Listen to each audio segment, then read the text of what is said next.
नाशिक जिल्ह्यातील सिन्नर तालुक्याच्या पूर्व भागात पंचाळे, पिंपळगाव, शहा, उजनी, देवपूर, एकलहरे यास अनेक गावांमध्ये झालेल्या वादळी पावसानं मोठं नुकसान केलंय। जोरदार वारे, विजांचा कडकडाट आणि पावसाच्या तडाख्यामुळे अनेक घरांवरचे पत्रे सुद्धा उडून गेलेत।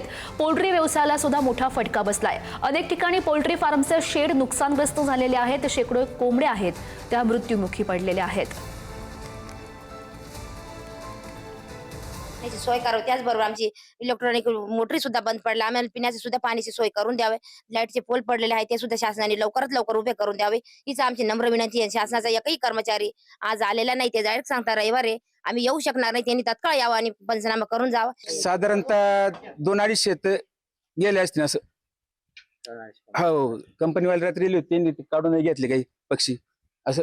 किती लाखाचं नुकसान झालं? कमीत कमी नुकसान म्हणलं 10-12 लाखाचं पुढे नुकसान असेल असं। काय मागणी करणार? काय मागण्यात सगळेच पैसे दिले तर पोल्ट्री फार्म नाव बांधून दिलं तरी चालेल, काय अडचण नाही ना। चक्रीवादळ झालं, त्याच्यामध्ये सगळं घर आमचं आलं पूर्ण पडून गेलं।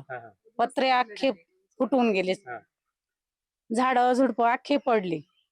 सरकारानं काय नाही, आमची फक्त एवढी मेहरबानी करावं, आमची पोल्ट्री उभी करावा।